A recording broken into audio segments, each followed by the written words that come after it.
नमस्कार बेटा। नमस्कार। क्या शुभ नाम है आपका? मेरा नाम है प्रणाली विठल चिकटे। गीते चिकटे। चिकटे। हाँ। अच्छा, कहाँ रहते बेटा आप?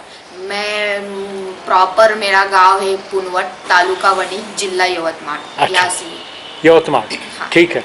तो आप ये क्या उपक्रम लेके निकली है अभी? मेरा उद्देश्य है पर्यावरण संवर्धन हेतु मैं बाहर निकली हूँ। दिन ब दिन हमारी मानव ने लालची वृत्ति, कहीं तो भी बढ़ता प्रदूषण है, दिन ब दिन बढ़ता, ये जल प्रदूषण है, उसमें वायु प्रदूषण है और मतलब ये मृदा प्रदूषण है, इसमें और जो है तापमान वाढ़ है, ये ग्लोबल वार्मिंग, क्लाइमेट चेंज, इन सब चीज़ों से ये बढ़ती चीज़ जैसे जा रही है, हम सबको बहुत खेती की समस्या और हेल्थ की प्रॉब्लम को फेस करना पड़ रहा है।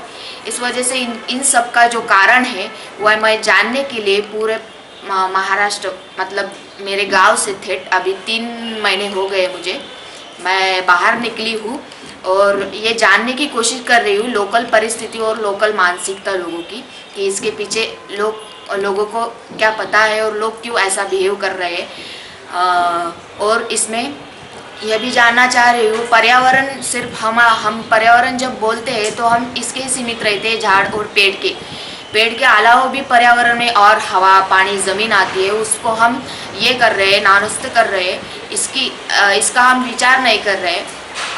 सिर्फ स्वच्छता यही हमें आता है, वो करना चाहिए, पेड़ भी लगाने चाहिए, लेकिन हमारी जो विकास के नाम पर हम औद्योगिकरण बढ़ता, ये कॉन्क्रीटीकरण, शहरीकरण करते जा रहे हैं, खेती में फर्टिलाइज़र, पेस्टिसाइड और इन चीज़ों का उपयोग करके हम ज़मीन को भी ये कर रहे हैं, तो इन चीज़ों से हम सबको नुकसान तो हो रहा है, लेकिन पर्यावरण में जो जीव सृष्टि है, पर्यावरण में जीव सृष्टि है, प्राणी है, पक्षी है, उनको भी बहुत, उनके ऊपर भी परिणाम होते जा रहे हैं और उनके हेल्थ के लिए भी बहुत हानिकारक है। ये सब कुछ हमें समझना चाहिए, इसलिए मैं बाहर निकली हूँ। और हाँ बेटे, आप कितने भाई बहन हैं? मैं सर 3 बहनें हैं, मेरे माता पिता खेती करते हैं, मैं एक खेती करने वाली की बेटी हूँ, वही से मुझे प्रेरणा मिली, क्योंकि हम कोरोना हमारे लिए एक चेतावनी है। कोरोना के काल हम सब ने देखा है कि वातावरण कितना संतुलित हुआ था, कार्बन का प्रमाण कमी हुआ था और उससे बाहर की जीव सृष्टि है वो अच्छे से ये कर रही थी। जो हमारी नदियाँ अभी हमने पूरी उसको घान करके रखा है, तो वो भी अच्छे से, मतलब शुद्ध दिखाई दे रही थी। अभी महाराष्ट्र में मेरा पूरा बाकी है, अभी मैं विदर्भ यवतमाल से निकली हूँ, चंद्रपुर, वर्धा, नागपुर, गोंदिया, भंडारा ऐसे निकली और अभी अमरावती में आके पहुँची हूँ। तो इतना करने में आपको 3 महीने लग गए बेटे? 3 महीने इसलिए कि मेरा जैसे साइकिलिस्ट लोग करते हैं कि राइडिंग, वो टारगेट रखते हैं कि वहाँ तक जाना और ये सब कुछ करना, मेरा वैसा नहीं है। लोगों तक जाना, लोगों तक पहुँचना, लोगों की मानसिकता को समझना है।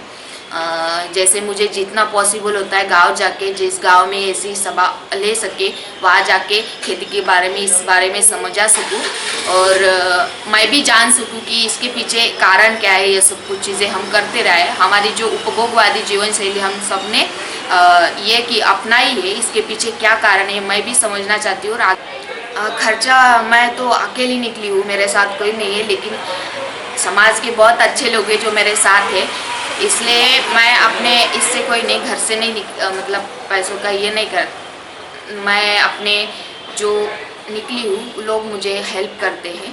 खाना पीना जो होता है मेरा लोगों के यहाँ होता है और लोगों के ये जो मुझे आर्थिक सहायता भी जो कुछ लगता है तो वो भी लोग करते हैं। महिला सशक्तिकरण हम सिर्फ बोलते हैं, लेकिन महिला सशक्तिकरण जब हम लोकल लेवल पे जाते हैं तो कहीं दिखता नहीं है।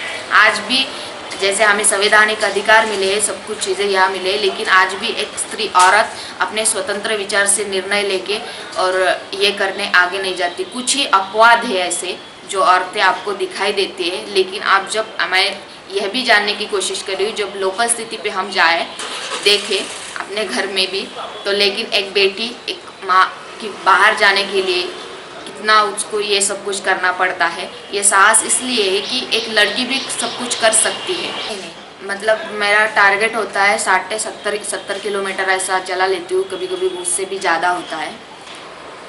मैं दर्शकों को बताना चाहूँगी, मुझे ऐसा कोई अभी तक ऐसा अनुभव नहीं आया, लेकिन कभी रहने की जो व्यवस्था होती है तो कभी मैं अकेली होके कोई कोई कहता है कि आप अकेली हैं, तो वहाँ कभी कभी दिक्कत होती है।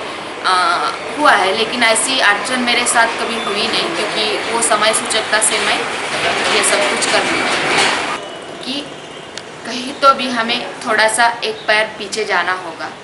ये कंक्रीटीकरण का जंगल बढ़ाते जा रहे हैं और जो हमें ऑक्सीजन देता है वो जंगल की हम कटाई कर रहे हैं। वो क्यों कर रहे हैं, उसकी हमें क्या ज़रूरत, कौन सा हमें शिखर गाड़ना है। ये नहीं रहेगा तो हम रहेंगे क्या, पानी नहीं रहेगा तो हम रहेंगे क्या। जो 1% दुनिया में पानी है, दिन ब दिन बढ़ती लोक संख्या है, आगे जाके हमें मोहताज इसके लिए पढ़ना पड़ेगा। आगे जाके जो तीसरा युद्ध है वो पानी के लिए होना है, ज़रूर होना है। कुछ भी होता है कम से कम चीज़ों को सेव करना चाहिए, मैं कहना चाहूँगी।